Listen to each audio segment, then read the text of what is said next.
welcome to the Abarca Season 3, Episode 13, where we speak about fitness, entrepreneurship, and humble beginnings.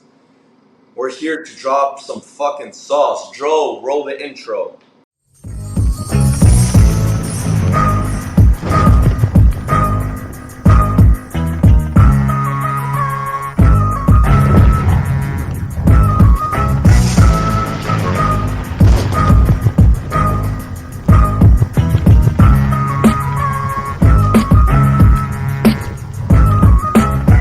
Announcement, guys, I specialize in fat loss and building booties. They call me the booty doctor. So online coaching, which includes diets and individualized training programs, are available now. In-person training is also available if you're located in the tri-state area. And I have to say the tri-state area northeast of the United States because of my guests today. Please reach out to me on Instagram and email. Both are tagged in my channel. But moving on to my guests. I have my guys Tom and Dave here. All right, Tom and Dave, I know you guys. If you guys don't mind introducing yourself to our audience, my audience, to your audience, or the people watching this when the episode drops, please introduce yourselves. Brilliant. Well, Dave can go first. Yeah, so I'm Davide, but everyone gets it wrong. No, it's Dav, Dave, David, the lot. But we're so I'm Dav. This is Tom. We're from Birmingham in England. And we host the Takeover podcast. We've got an episode with you, Brian, as well. So if you want to check that out, then please feel free. I'm sure Brian will generously put our link down in the description below. And definitely. Yeah, we have our podcast where we feature a lot of guests like Brian, specialising in self-development, improving, and just becoming the best person you can be, because that's what we're all on that mission for at the minute, I believe. So feel free to check us out, and we're really excited to see what this episode holds, because Brian says he's done a lot of research on us, so I'm looking forward to that. Yes, sir. Guys, so both of you guys are from England, correct? Correct. Okay, so since we're speaking about England, before we need to talk about anything, we need to talk about football. Okay, Right, obviously the audiences see my jerseys, my signed jerseys behind me. I need to know, what football fans are you? What's your club? Aston Villa, all day long. Yeah. Wait, so Aston Villa and then who else? Well, yeah. I've got to be honest. I don't follow football, but my fans. Oh, you don't? Fans, no. So we're from Birmingham, the home of the Peaky Blinders for the fans of the show in America. So you either get Villa fans or Blues, Birmingham City fans. But I don't follow the sport. But no one likes them. But yeah, we're Villa fans. That makes sense. All right. So guys, you guys spoke to me about a little bit about your business, okay?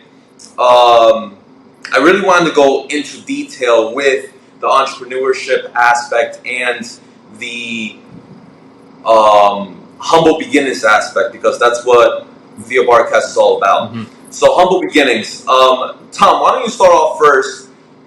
Talk to me about where you grew up and what journey you had to go through to get where you are right now. So it's a very good question, and it's something I've definitely wanted to discuss in more depth, so I'm glad you've asked.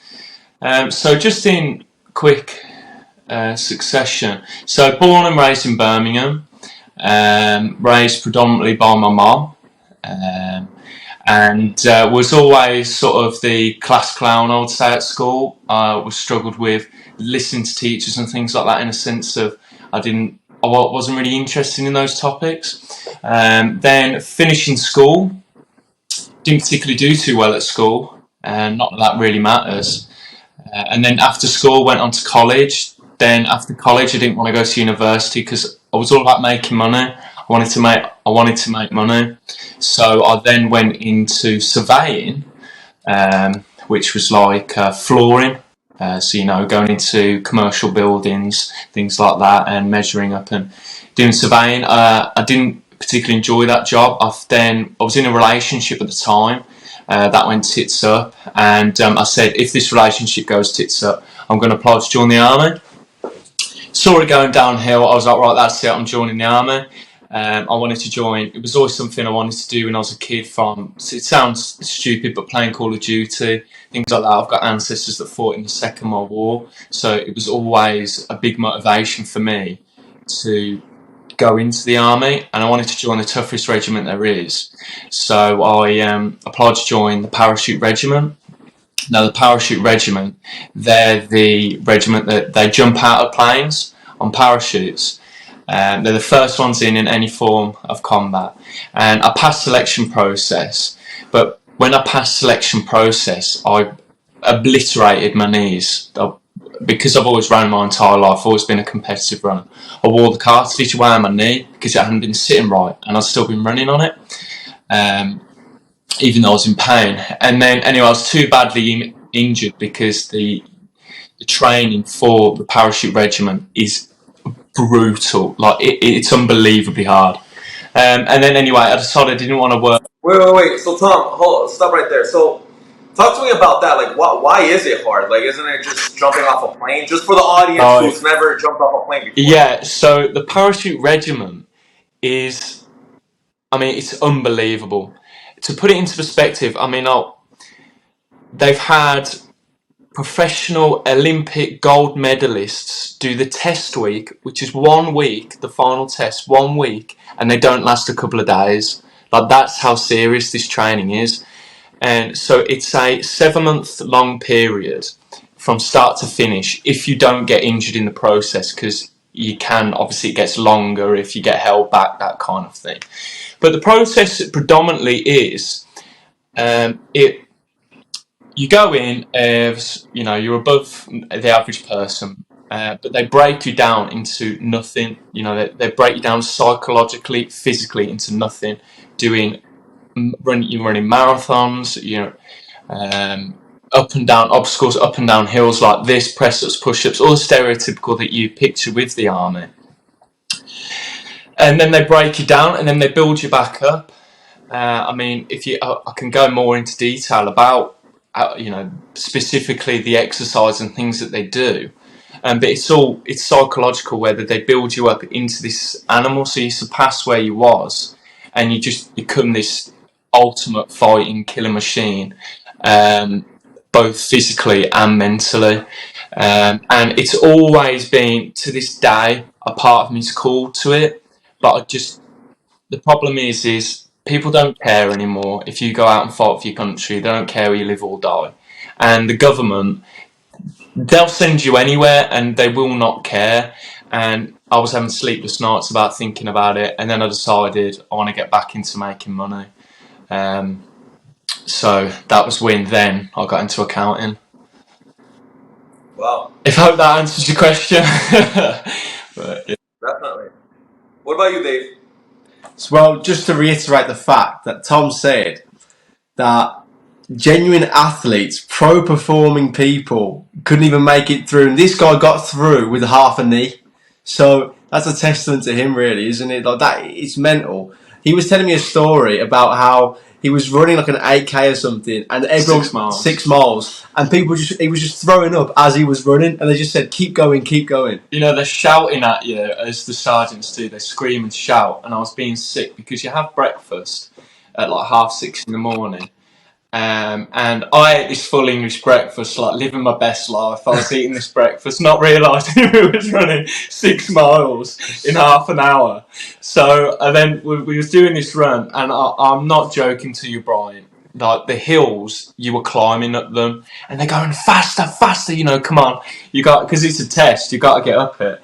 Got to the top, and I was giving it, I'm sure you've done it as well, and I'm sure you've had people you've trained. They do the whole... and I started doing that. I was going to be sick, and we carried on jogging, and I wanted to pass this so bad. Like, you could have taken... Why did you want to pass it so bad? I didn't want to come away and go, I could have worked harder. I didn't want to go home and go, do you know what? I could have put more effort into that. I could have passed that, really. I was being lazy in the day. Deep down, we know if we could have worked harder. and I did not want to feel that. I was like, there's no way I want to come back and do this again. And it was a passion from a kid. I wanted to join the army, and I wanted to make all those people that said, you're not going to pass it, you're not going to get into, you're going to be back on the building site in a week. I wanted to prove them wrong, and all those voices that were coming on in my head was driving me to do more. And I'm incredibly competitive as well. So you're obviously running with other people, sergeants, corporals, and you don't want to look like a bitch, basically, as well. So, all those things build up. If you use them well, they can build up to a massive motivation and strive, if you don't let them bog you down. But yeah, I've just done lots of research as well. It's just genuinely something I really wanted to do, and I've worked really hard through running my entire life competitively into pretty high standard. So I've always had that. I don't know where it comes from, in all honesty, but I've always had that drive to not give up in moments like that. But yeah, back on staff. Some may say that it might be just the English blood, You know what? You're probably not wrong. I can back that. We have got some my ancestors have done unbelievable things in World War II. Unbelievable things. Went from just being normal people to doing unbelievable things, getting awarded unbelievable medals, and being renowned in history. And they've just gone from being, normal people. So yeah, maybe as British have got good fighting spirit. Has that been worn out? Maybe we'll get on and to discuss that later on in the episode. Yeah. The British are the very much no fucks given attitude. I mean, if you look at Tyson Fury, for instance, he was saying how he'd been drinking pints before some of the biggest fights of his life. So I think it's ingrained in us from a young age just not to give a fuck and go for it. Yeah, bro. Dave, just a little bit more about you, since we got into even more detail about. Have we got any more time left? But yeah, so I'm Dav, and for me, so in terms of growing up, mine was very much the opposite to Tom. I was quite well behaved in school, studied really hard, did well in GCSEs and whatever. But similarly, this is where the similarities come in. It was all money for me. It was more of a sense of get straight into the career. And so my parents, both 9-to-5 workers, hard workers, really good people. And that's all I ever knew. So I was thinking, I need to get a career now as well. I didn't like the uni route. Thought waste of time, waste of money. It's just 3 years of getting pissed and shagging. I want to make money. So I became an accountant and got an apprenticeship. Do they have apprenticeships in America? I'm fairly sure they do. Do they have accounting, you said? Apprenticeships. Oh yeah, of course. Yeah. So yeah, just so that you know what I'm talking about. It's almost like internships. Yeah. So they gave you the qualification with the job and the pay as well. So I did that for 3 years, worked through lockdown, and I just hated it. I fell out of love with it because I was doing specifically tax, and I'd speak to these people who were my clients who weren't accountants, but they were telling me a bit about what they did, and they were saying, yeah, I just bought a Ferrari yesterday, I've just bought a penthouse in Dubai, and I'm just there taking notes, saying, all right, I'll do your tax, so no problem. So I got really fed up with that, and then I looked into entrepreneurship and starting businesses, tried a lot of things out, tried e-com, copywriting. And in that journey, you learn so many skills through trial and error, failing and trying businesses again. As you mentioned as well yourself in our last episode, it's all about the failure and how you grow from that. And eventually I fell into software and marketing, which is what I do now. And we help businesses promote themselves organically through their own means instead of your typical advertising, which is what most companies do, which is quite interesting. And I'm really enjoying it at the moment. And as well, we have a podcast that me and Tom do, which is the highlight of my week, really. So you do the podcast, real quick, just to give out a shout out to the podcast, because I was actually a guest on the podcast, and the podcast was great. It was amazing, guys. Check it out. Do we have a release date on that podcast episode? Well, So from the day that we're recording now, we're releasing our first episode tomorrow, Friday, for the series. Oh, so you end up doing like a whole season, and then you release by bits. Yeah, correct. And Got it. so you have been one of our latest. Okay. How can we say this? Guests. Latest guests, yeah. So our latest recordings. So you'll be more towards the season finale. So leave the best till last. Got it. I appreciate it, man. I love the play on other words, man. Nice thing. There you go. So it might be in around potentially 1 or 2 months. However, if you have a set release date that you want to release our episode, we can always release it earlier. Whatever works. I mean, listen, because people are gonna get confused with the timeline.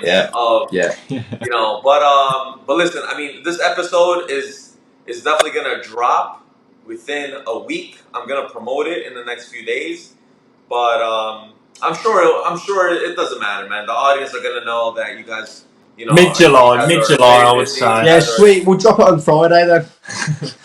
Jesus Christ, man! I mean, listen, if you want to, you can. I'm not pushing you in the corner, bro. I'll work overtime now. Let's do it. But yeah, guys, listen.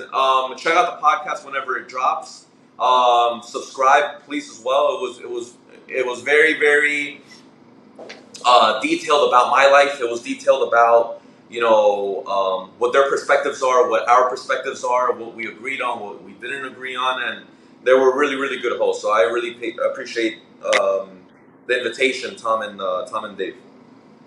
Thank you, bro. But however, I just want to clear things out right there. You mentioned a few times. I'm insinuating here that you guys are brothers. Brothers, as in related.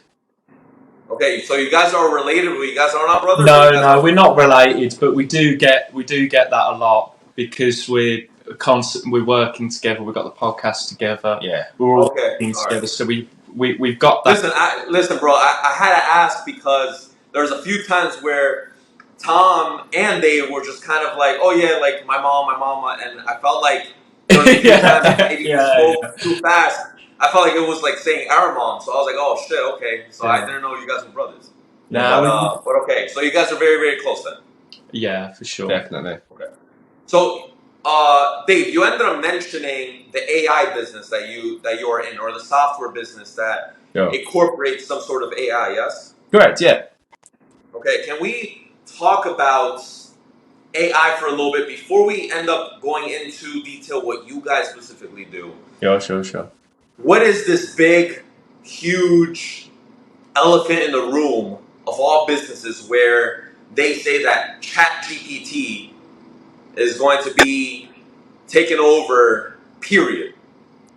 Do you what's your position on that? Do you agree? Do you not disagree? Etc. Well, Brian, what do you think? I know you've asked me, but ChatGPT, I mean, what can it not do? Bearing in mind, now I had a meeting with some people the other day, and we spoke about ChatGPT, and we said this time last year, if you were to say there was a website that you could click on, and you could literally write books, do your assignments, ask it anything, and you'd get the answer. This time last year, you'd say no way. Now ChatGPT's only been out for a matter of months, and look at how much it has grown since then. And it hasn't. It's a beta right now, correct? It hasn't even been out a year yet. Correct. You've got ChatGPT 4, which is the paid version, and that thing is scary. It's even. All right, so let me stop you right there. Let me ask you this, because once I heard ChatGPT, and then once I started hearing that the 4 version came out, I was like, fuck, man, like I'm gonna just jump on this. I'm gonna buy it. I don't even know what I'm buying, but I'm gonna buy it. Yeah. So and it's cheap, so I'm like, all right, screw it. Like if this guy's a genius, this guy's a mega genius, I might as well just pay for the mega genius and fuck it. So I ended up paying for it, and I didn't even know what the fuck it was, and I started playing around with it, asking questions. What's the difference between the free version and the I guess level 4 or 4 Gen or GPT-4? I'd say the main difference is just the absolute depth in which GPT-4 works. As in, sometimes if you ask normal ChatGPT to write something out for you, you can almost tell it's been written by a robot. It doesn't have that literal authenticity that a human might have. And as well with ChatGPT, you've got to go into a lot of detail in the prompt to say exactly what you want. Whereas ChatGPT 4, it has different plugins, different systems that you can work with, and it uses a lot more data recollection to answer the question. So it's basically ChatGPT. So ChatGPT is unbelievable. It's that on steroids. It's just a different ball game. Yeah, I love that. Okay. All right, so we could all agree, all three of us could agree that it's unbelievable because I use it whenever I have time. You know, it's even gotten me, listen, it's something funny. I was talking to a girl the other day and I got stuck in a conversation. I'm not even going to lie. I got stuck in a conversation. I'm like, shit. Yeah. This girl might have caught me and I don't know how to reply. So I was like, yo, bro, I pay for ChatGPT. Let this motherfucker fucking do the work for me. So I literally gave, I don't even know if I should call him him or her. I gave it the context. It ended up literally replying to me in a different language, obviously in Spanish because I'm brown, I'm Hispanic. It replied in Spanish. I literally copied and pasted, and I continued the conversation with this girl. It was amazing. And I thought I fucked up with this conversation with this girl. Well, it's interesting that you say that because the service that we provide is message response, and you can also incorporate that into emails. You can incorporate it on your website. You can incorporate it in so many different ways. And the thing that we always say is whatever takes you the time. So we work with people. What takes you the time, and AI has a solution for that. So say, for instance, you're the booty doctor, right? You don't want to be wasting your time on these other tasks, emailing, creating content, editing content, that kind of thing. AI can remove that so you can spend more time doing what you're good at. And that's what's so important, I think, with promoting AI, because people are really frightened of it. And yes, we should be frightened. It's a very powerful tool. However, it is just a tool at this stage. And, you know, everything in society, we're always afraid, always afraid. But at this stage, it's just a brilliant tool, and you need to learn how to use it or incorporate into what you do. Otherwise, you will get left behind. Mm. Yeah, I completely agree. Like for example, I would have, I would say, I would try to utilize it and use it as much as possible for money now, because it is scary. I'm not gonna lie, it is scary because I could just imagine in 10, 20 years this motherfucker could turn like the Terminator. Okay, yeah. But in all seriousness, like why not just take advantage of it now and adapt? Yeah, exactly. Because it is what it is. Like your competitors are using it, so why not use it now? yeah, exactly. Use it now to get rich, and then when you're rich, you can, you're always going to be on top. Exactly. One thing I say to my clients or to leads is it's going to be a case of have AI or die, because everyone's going to use it. So if you're not going to, then expect the worst, because AI is such a powerful thing. The big guys are all doing it. I mean, ChatGPT's, a lot of it's Elon Musk, isn't it? Google, I've heard, are going to come out with a competitor soon to ChatGPT, so keep your eyes peeled for that. It's quite sensitive information, but I'm releasing it here on the Abarca podcast. So keep your eyes peeled for that. But I do also think, and it'd be nice to get your opinion on this, I think the wealth poor division is going to become so wide in the future, because a lot of things are going to become automated, and in a very respectable way, people that don't have good skill sets or things that are hard to be replaced with robots are going to go out of business. They're going to lose their jobs because AI. Look at ChatGPT in 5 months. Imagine 5, 10 years, robots are going to start doing people's jobs. Literal robots. So Exactly. it is scary, which is why AI, you need to start looking at it ASAP. Yeah, definitely. You know, like I would. We honestly, we really have to talk in private because I would really want to pick your guys' brains and have you guys teach me, or even, you know, like I would pay for your guidance Absolutely. to try to get AI into my business, into my website, because I've heard that you could utilize it as a chat box or whatever on your website and things like that. I just don't know how to. I haven't, you know, I'm sure you can even ask ChatGPT itself. But again, I mean, like you guys are experts in this, so We're more than happy for that, Brian. Don't worry about it. Well, as a little plug, not such a plug, but just to educate you and the audience, the software we sell and the services we sell, basically, it brings all of your conversations into that one website that we allow you to use. So Facebook, Instagram, emails, text messages, it's all in one inbox, and it basically drags it from everywhere and can also sometimes automate responses for that. So one of the services we provide is, I'm not sure if it would work directly for your niche, but for instance, a lot of the time, some people might call up a builder or a plumber and they're on site working and they can't answer the phone. This AI will pick up the missed phone call and shoot them a message saying, how can we help? And if they've got a link to a booking system or a follow-up call, we put the link in there, and then that basically you don't miss the lead. So it's also a way of people to retain missed leads. Now, as we know, when we look up for something as simple as a plumber, a builder, a hairdresser, we go on Google, plumbers near me, it's the first one, the second one that comes up. If you pick up the phone and they don't answer, you're not going to try again. You're going to go on to the next one down. That's a lost lead. That's a potential 20 grand project you've lost there. Yeah. So this AI retains that lead, shoots the text as soon as the call's missed, and says, how can we help? How can we help you? How can we keep you in the loop? So AI is the future. And if you're not using it, it's game over, I think. Yeah. Definitely. Definitely, bro. But be happy to teach you things for sure. So we're speaking about a little bit of AI, and we just got into a little bit about what you guys did now with your business. You guys did mention to me that you guys did a little bit of work together in e-commerce and dropshipping. For the people out there who do not know what e-commerce and dropshipping are, what is e-commerce, what is dropshipping, and what do you specifically do in those fields?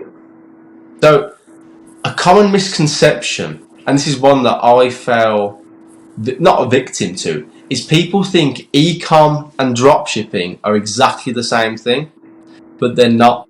So e-commerce, it can be anything that you sell online, and you can develop a brand almost. So for instance, Gymshark or even Amazon, that's e-commerce because it's selling something online and it's got a brand, something like that. Now, don't quote me on this, obviously, but drop shipping is more the sense of the quick. It was what was trending a few years back and what became huge. So drop shipping is, for instance, your typical AliExpress. You find something that's trending, you buy it from AliExpress. You're the middleman. You don't hold any stock, unlike a lot of e-commerce stores. So, for instance, Amazon's got all the warehouses. Drop shipping is you pick the product, you advertise it, you ship it on. So you're just the middleman. You're the advert, basically. That's what dropshipping is. Now, a lot of people made a lot of money off of it because back when there was less competition and people weren't too fussed about shipping times, you could make a lot of money. But now it's very competitive and there's different ways around it. By all means, give it a go because it's great. I personally fell a little bit out of love with it, and I like a lot more human interaction as well. So what I do now allows me to speak to people a lot more instead of being sat behind a computer advertising and having no interaction with the client. But that is essentially the difference between e-com and dropshipping. So drop shipping, you mentioned, just to clarify, drop shipping is the middleman. Essentially, it is the middleman. when a dropshipper turns into e-commerce, I think that transition is, for instance, when you create a brand around that.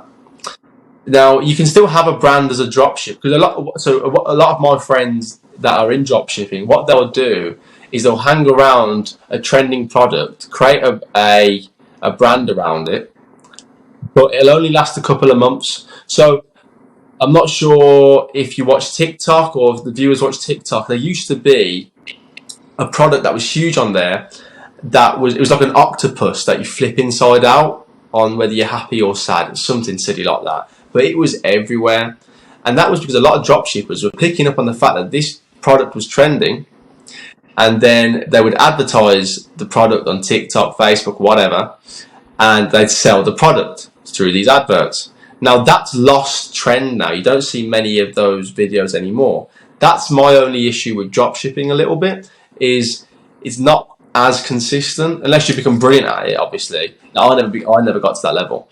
But it is something that you basically ride the trend, from what I've seen of it. And then once that dies off, you then pick your next winning product, and then you can build around that. Whereas e-com is something like Gymshark or a pet store, where that is always going to be the case. You're always going to be selling those kind of products. It's more long term compared to drop shipping, which a product that you sell is more short term. If that wraps it up. So e-commerce would be like you just mentioned, Gymshark. Like Gymshark, they end up having their own brand. Then they're sending it out from Gymshark, let's say HQ or the warehouses, out to the customer. That's right. Yeah. Got it. And then drop shipping is, something's trending. I like it. I want to make some money. I start promoting it and I start selling it myself. Yeah, essentially. Yeah. The only thing, one of the differences as well is shipping times. You can get agents which can get in contact with suppliers.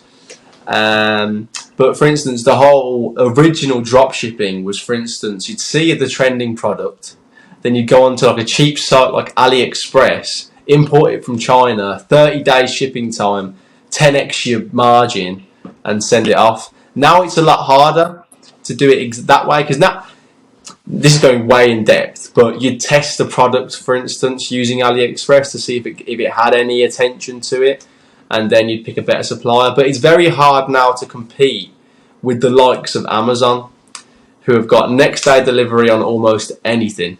Yeah. And the best prices as well. Trusted as well. And yeah, this is the main authority thing. is huge. As you'll know yourself in your business, people will come to you now a lot more than they would when you first started out, because they know about you. You've got testimonials, you've got proof. Right. So that's where e-com and dropshipping can vary. It's definitely it's a business model that works, by all means.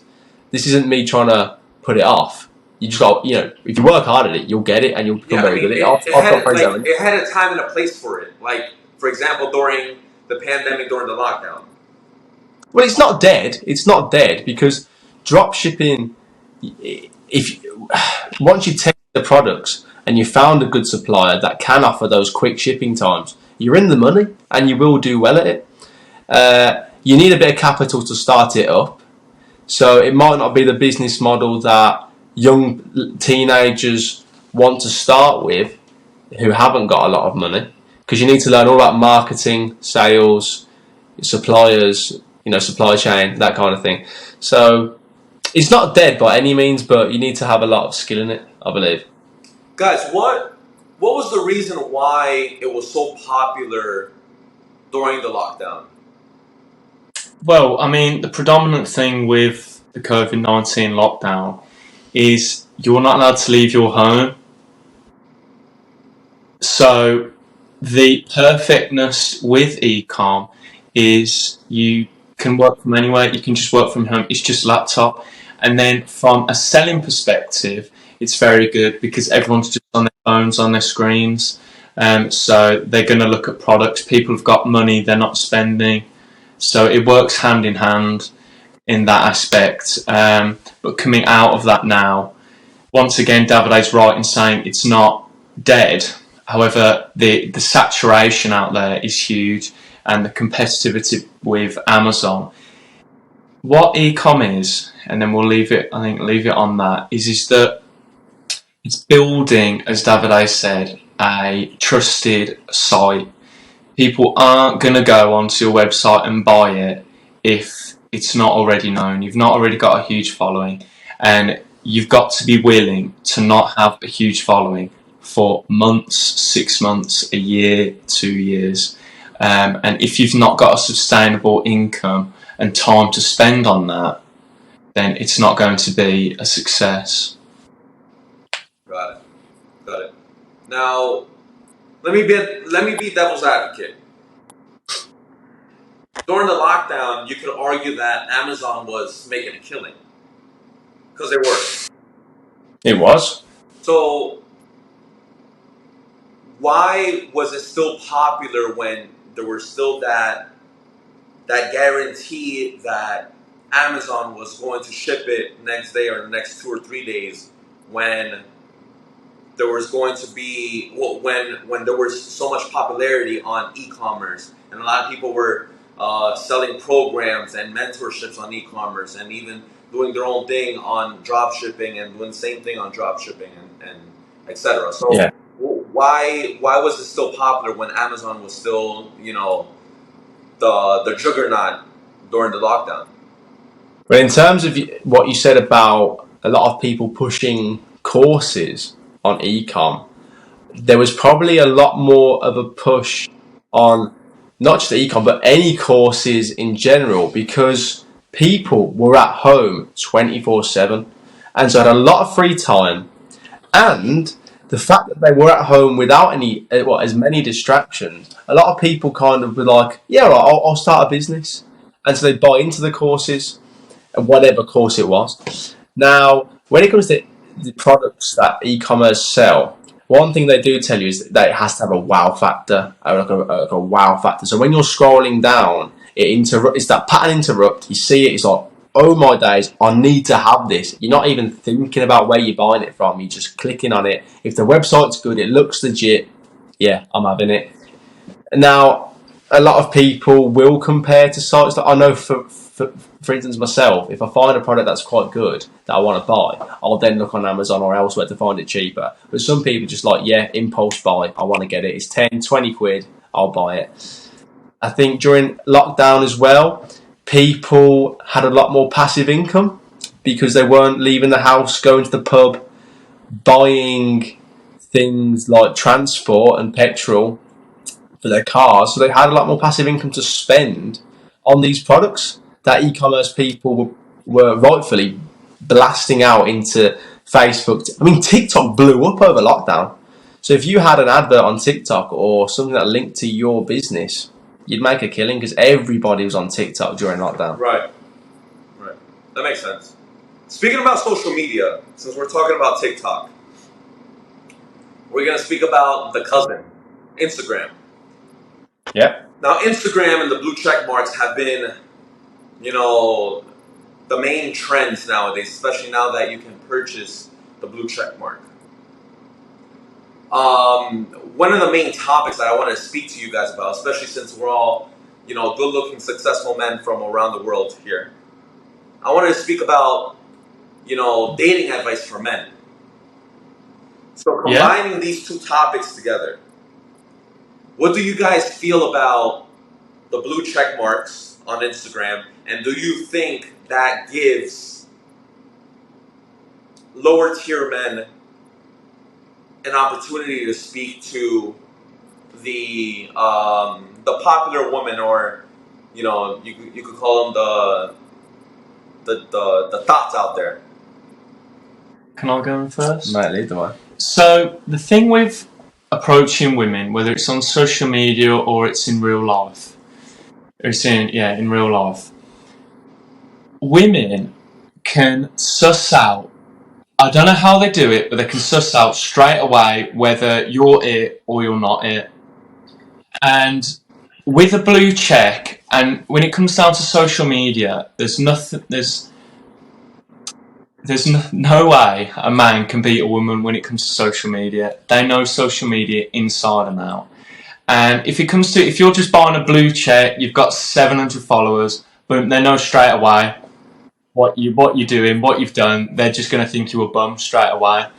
So you've got to work around that. I would say when it comes to purchasing the blue tick, it all just comes down to like how you're trying to market yourself. You've got the blue tick, you've got a nice profile picture. Okay, she's going to click on your profile, but then what's she going to see? You've got 500 followers, boom, straight away she ain't interested. Right, she goes on, she sees you've got 10k followers. Okay, scroll for your photos. But you went to the library, that's all you've done. Okay, I'm not interested. Every single aspect of your profile has got to stand up to who you're trying to attract.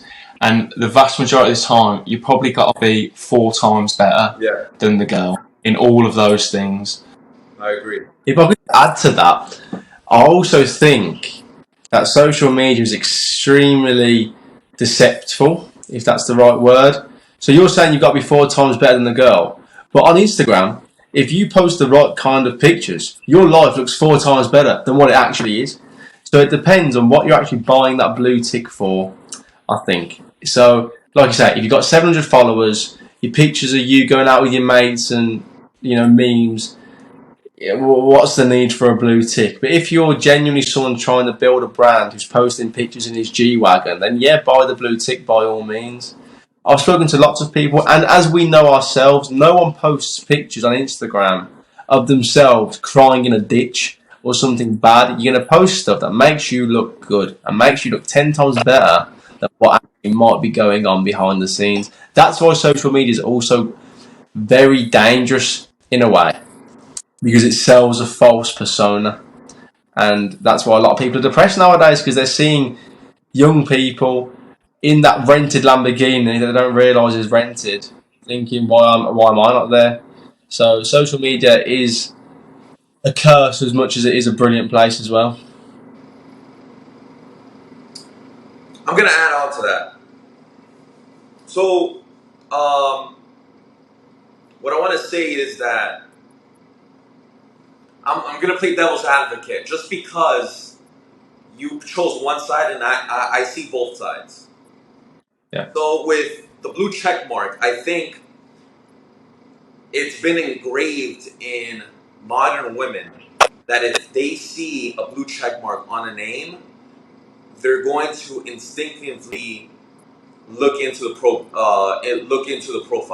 Now, I'm not gonna say that they're gonna entertain your DM if you slide into the DMs, but they're going to at least open up the profile and see who it is, even though they know 2 months ago it just started. The trend just started that you can easily just, you can easily just end up purchasing the blue check mark. That being said, I think you're completely right in the fact that women do kind of read social situations a lot better than men in general. They just know how to do it. They have a superpower. And they know from the first 5 seconds whether they're going to fuck you or not. So you need to make sure, you need to make sure that you carry yourself well. You make sure that you're confident. You make sure that you are able to speak in front of men, in front of women, and you carry yourself well. And I say that twice because that's extremely important. Even if you know how to speak, if you can't carry yourself well, that's a turn off for women. And there's this famous podcast out there, shout out to Fresh and Fit, that they say that women only know how women work, but men need to know how men work and women work. We need to understand how to attract and how the mindset is for a woman and for a man. The girl only knows how a girl thinks, and that's it. They don't give a shit about what a man thinks. 100%. And I think that's preaching. I think that's on point. What do you guys think? I totally agree. I couldn't agree more. Once again, in relation to what I said and what you've just said, you have to own every aspect when it comes to approaching women. I've met and approached women with guys that are successful, that are good looking, they know how to walk, but they don't know how to talk. They bottle up and they freeze up. And there's one thing that I would recommend to have the mindset of, and it's what's helped me, is do not care what they think, how it's going to come off. They're people as we're people, so just have a conversation and just relax. And, just talk to them as you would talk to a bloke that you meet at the bar. Because you can have everything, but if you bottle, you stutter, you freeze up, they're going to know straight away, and it's going to put them off because of lack of confidence. Just go in there and do not care of the outcome. I've gone up to girls with people and they've flopped, completely flopped, and it's embarrassing. But straight after, you laugh about it. It's funny, like we're all smiling now thinking about it. The worst that can possibly happen is you get a laugh out of it. Just go up there and try. And even if you start from the bottom, the next girl you approach is going to be better. The girl after that's going to be better. And you're just going to keep working, because you can have all of the money in the world, everything. But if you don't know how to talk to women, the guy at the bottom who knows how to talk to women has got more of a chance. So It's about practice. Yeah, I think it's all reps. You just gotta, totally. trial it. You know what I mean? See what works, see what doesn't work. But like, it's trial and error. You know what I mean? Like, you gotta see what your line is, and if your line works, okay, great. Make sure you're practicing every single time. You know what I'm saying? Or just be adapted to the situation. You're not gonna do the same line if you bump into a girl at the club or at the bar. The same thing at the gym. You know what I mean? But going back into social media, what would be, I want each of you guys to answer this, and you guys can't copy each other. What are two dating tips that you would advise other guys about on Instagram to speak to women? Or to maybe learn something about the girl that they want to speak to? Dating tips. Specific scenario. If you want, I could go first. I'd say it depends on your status. Because if you are the top dog, you're a footballer with 1 million followers, you can pop up with hey. But if you're a nobody or someone yet to achieve what they set out to achieve, if you pop up with a hey, you're more than likely going to get ignored. So be different is what I would potentially recommend. Try and pick something from her Instagram that's unique about her. It goes with sales. When you send out a cold email or you have a cold call, you want to pick out something unique that is different to what everyone else is saying. Because everyone can pop saying, hey, how are you?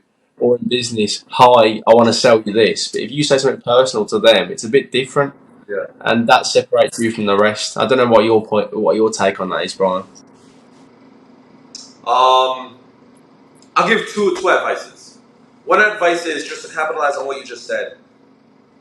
I always choose an emoji and say hey, or an emoji and ask an obvious question that you know the answer of. Okay, so hypothetically, if I know that this girl's from New York City and I live right next to New York City, okay, I'm going to put maybe a pineapple there, a pineapple emoji, and I'm gonna put New York City with a question mark. And they're gonna be scrolling through the hundreds of DMs that they usually get, because we all know they usually get it. Okay, because it's very easy for a girl to get 10,000 or 100,000 followers. Let's not cap. All they gotta do is just show some skin. And they're scrolling, and they end up saying, "Hey, gorgeous. Hey, gorgeous. Hey, beautiful. Da da da. I have a big dick. Blah blah blah. Dick photo. Blah." And then all of a sudden, they see a pineapple, and they're like, "What the fuck?" They click on it. Yeah. Boom. You're different from all the other messages that you get. Okay, so that's one. Number two is how to screen whether a girl is serious about their man or not.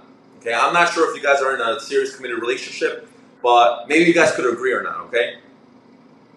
If you are interested in a girl and she seems like she is in a relationship, okay, or she has been posting a lot of stories with her mans, what I usually do to screen them is I go on their profile And this is a golden rule. It works out 9.5 times out of 10. I'm telling you.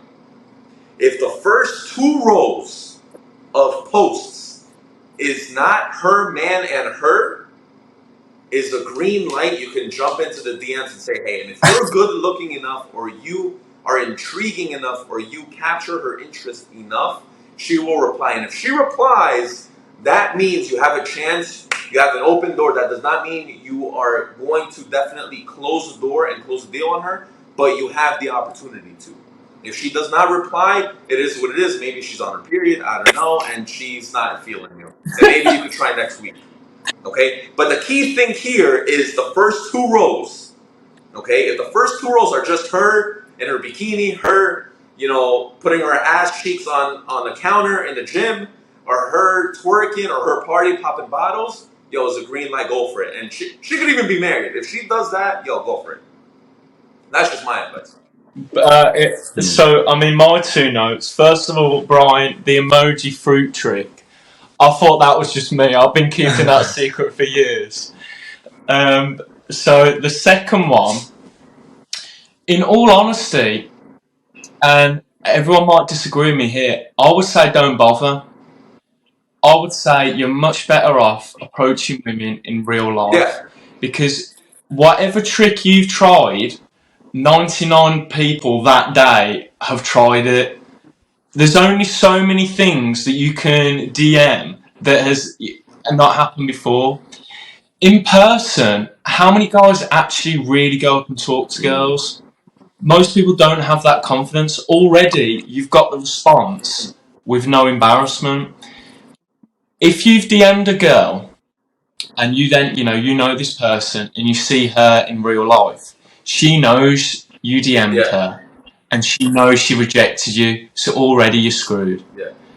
So remove that and just go in and approach them in real life. Right. I completely agree, but if we are answering the question in specific, if you have to, again, if little Jimmy is asking you specifically, he needs advice on Instagram. He doesn't care about real life. He needs advice on Instagram. What would you tell him? It has to be Instagram advice. I would say build up your profile and see how you feel. See what they're interested in, and you know what the answer's going to be. It's got to be easy to respond with. Go in with that. Yeah, I like that. Like, don't even make her think. If she thinks, she loses interest already. Yeah. Damn right. One psychological thing that I've heard a lot of people mention is that if you post pictures with other women, it's almost a sign of approval in the fact that you have attention from girls. Quote me on it if you want. But if you have a picture of you surrounded by women, or you're at a party and you're chatting to girls, it almost puts you above other men because it shows that women validate you. It's like, for instance, when you're in a relationship, a lot of men say they get a lot more attention. Have you heard that before? Yeah, man, bro. It's like a cologne that you put on, and all of a sudden they sniff validated. like good dick and money on you. Like, it's fucking crazy. You get validated like that. It's crazy, but it's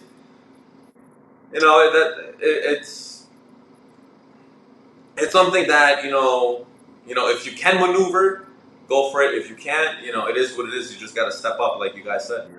Exactly. There's no magic sentence that anyone can give you that's going to make it work. That's true.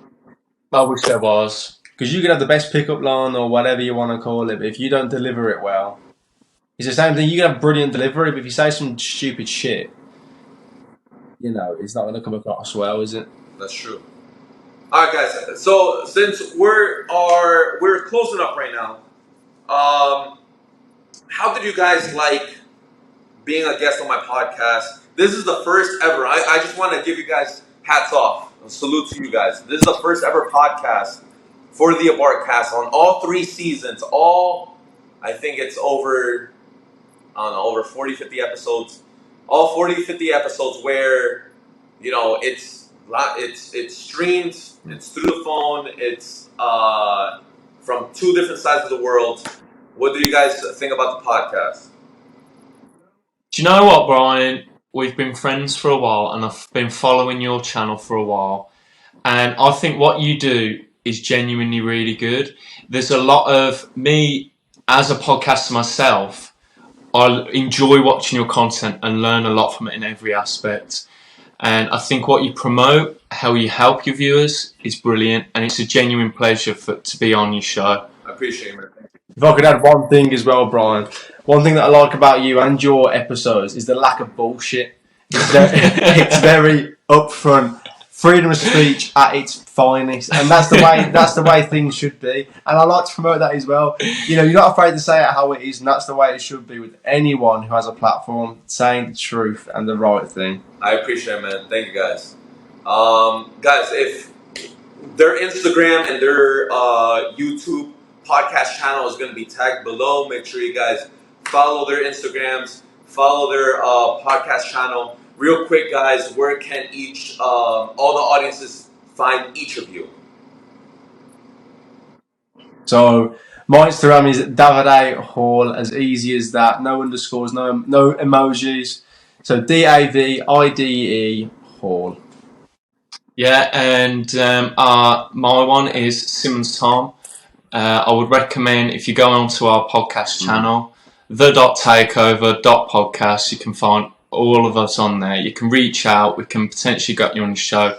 If you need any support with what Brian shouted us out with AI, anything like that, accounting, we can help you with that. Yeah. If it's any advice, no matter what we want to help. Please reach out, because we're all the same. You know what I mean? If everyone's going through a hard time, the first thing that they say is talk about it. So no matter what, please reach out, give us a follow. Thanks, Brian, for having us on. You were a great guest on our channel, and we're really happy to have featured on the brilliant Abarca podcast. We'll have to do it again sometime, and hopefully one day in future meet up again in person. Definitely, man. Listen, I love going to England, and I gotta go. I'm overdue a game live in Stamford Bridge to watch my beloved Chelsea. So don't come anytime soon. When I'm up in London again.